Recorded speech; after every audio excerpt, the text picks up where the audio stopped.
So this is the Jackery Explorer 300. It's a 293 watt-hour portable power station and it weighs about 7 pounds. Now here's the question I care about.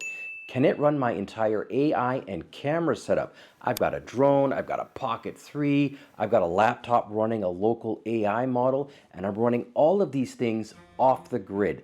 Let's go in, let's take a look.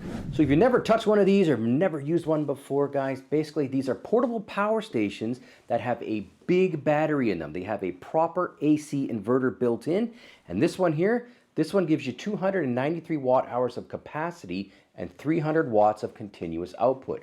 Keep in mind it has a 500 watt surge for anything with a spiky startup draw. All right, so let's talk about port selection. It's pretty good given the size here. First off, you've got 2 AC outlets. They're actual wall plugs, and you've also got a 60 watt USB-C that works as both input and output. You've got 2 USB-A ports, and you've also got a 12 volt car socket. So you can run up to 6 devices at once if you really want to go for it. The whole thing is 7.1 pounds. That's literally lighter than my camera bag. It's genuinely grab and go, and that's kind of the entire pitch. This isn't a home backup unit, it's the throw it in the car battery, it'll charge your stuff when you need it. So out of the box you get the unit, an AC wall charger, a car charging cable, and the manual. That's it, nice and simple. All right, let's talk about the build quality. Well, what can I say? It feels very Jackery. It's got that orange and gray chunky plastic feel, and it feels like it could take a beating, guys. This is serious plastic. Yeah, if you drop it, don't worry too much. The little LCD up front shows input watts, output watts, and battery percentage, and I'll be honest, I love a simple screen. There's no app pairing, there's no firmware update out of the box.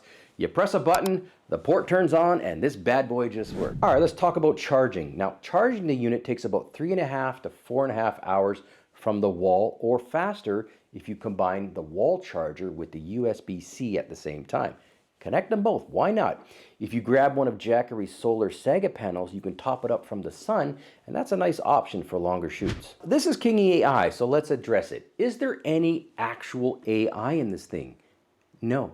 Straight up no. There's no app, there's no Wi-Fi, there's no Bluetooth, there's no smart anything.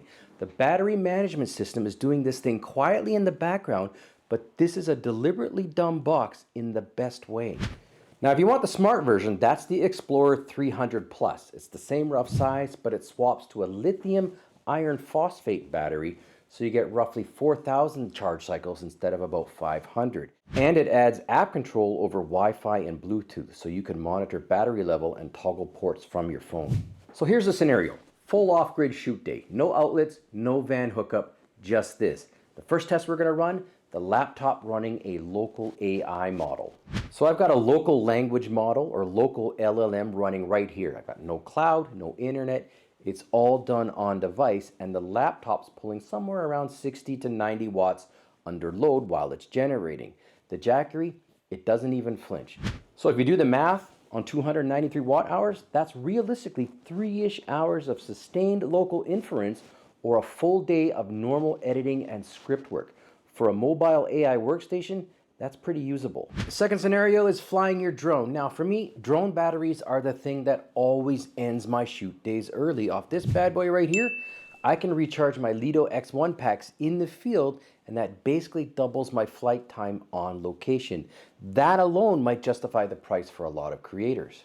Now here's a scenario you're probably most interested in, and I charge a lot of things when I'm out working, guys. I got tons of devices. I mean, for example, I got my Pocket 3 here, I've got my Lido drone, I've got my main camera here, I've got a backup camera, a laptop, my phone, you name it, all charging.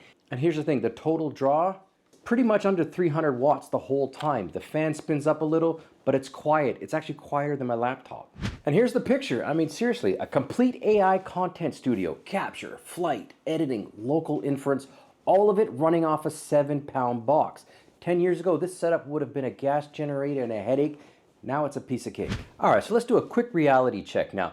300 watts is a hard ceiling. Will this run your kettle? No. Your hairdryer? No. Your air conditioning unit? No.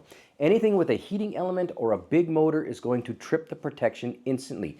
And it won't run your fridge in a blackout. This is a device and laptop battery, not a home backup solution. If you're going to cycle it every single day, the standard 300's older battery chemistry means the Plus with its lithium iron phosphate cells is probably the smarter long-term buy. It's a little more money, but it's worth it in that case. So what are my first impressions? Well, the Explorer 300 is not clever, and that's fine. It's light, it's simple, it's reliable, and it turns any field shoot into a powered shoot. As the quiet backbone of a mobile AI kit, which is what I use it for, it's kind of brilliant in my opinion. Now keep in mind, I've got a full review coming up. I want to see how many days of real shooting I get per charge, and I'm actually tempted to do a full edit and publish a video entirely off the grid challenge with it. If you want to see that, subscribe so you don't miss it. So I've got links to the Explorer 300 and the 300 Plus. They are both in the description. Let me know in the comments, do you like the dumb and reliable version, or do you like the app-controlled everything version? I'm genuinely curious where you all land. That's it for this one, guys. I'll catch you in the next one.